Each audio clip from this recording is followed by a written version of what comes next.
TDMA Telangana digital media association అనేది ఏర్పాటైంది.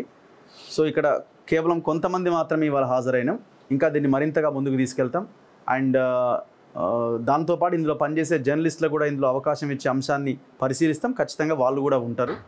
So ఇది కేవలం వీళ్ళ వరకే పరిమితమా అని బయట ఉన్న వాళ్ళు అనుకోవడానికి వీల్లేదు.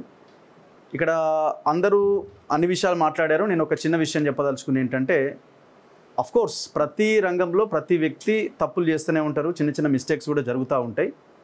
ఆ యూట్యూబ్ ఛానళ్ళ ద్వారా మేము నిర్వహించే ఈ ఛానల్స్ ద్వారా తప్పులు జరగకుండా మేము ఎట్లా మేముగా ఉండాలి అన్న దాని విషయంలో కూడా మేము కొన్ని గైడ్లైన్స్ పెట్టుకున్నాం.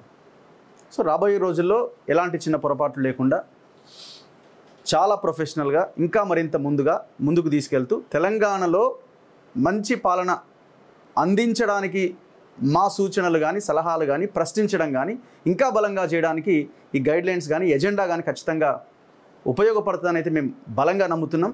మేము ఒక తాటిపైన ఉండాల్సిన అవసరాన్ని గిరీష్ గారి పైన జరిగిన దాడి మమ్మల్ని గుర్తు చేసింది, ఆయన ఇంటికి తీసుకొచ్చింది.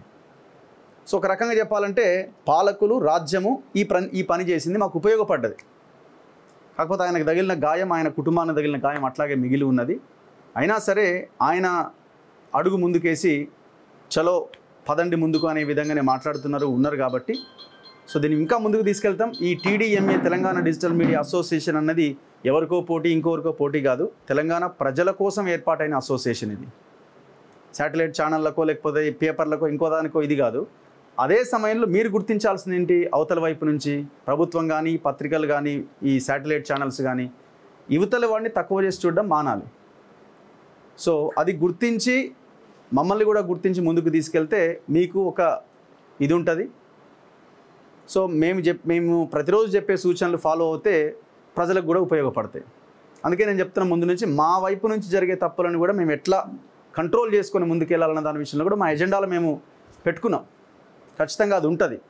అఫ్కోర్స్ అందరికీ అనొచ్చు, బూతుల విషయంలో కొంతమంది ఎక్కువ ఎక్స్ట్రీమ్ లెవెల్ బూతులు మాట్లాడతారనో లేకపోతే ఒకరినొకరు వీళ్ళే తిట్టుకుంటారనో. ఇక నుంచి అది ఉండడానికి కేవలం ఇష్యూస్ మీదనే మాట్లాడాలన్న ఉద్దేశంలో భాగంగానే ఈ TDMA ఏర్పాటైంది. భవిష్యత్తులో ఎవరైనా ఈ యూట్యూబ్ ఛానళ్ళ మీద దాడులు చేయాలన్నా మాట్లాడాలన్నా వాళ్ళకు కూడా ఒక యూనిటీ ఉంది, వాళ్ళకు కూడా ఒక అసోసియేషన్ ఉంది, వాళ్ళు ఒక తాటి మీద ఉన్నారు అని ఇవాళ మేము మీకు చెప్పదలుచుకున్నాం. సో అలాంటి వాళ్ళు ఇంకా ఎవరైనా ఉంటే ఆలోచిస్తే ఇక నుంచి దాన్ని క్లోజ్ చేసుకోండి, బంద్ చేసుకోండి.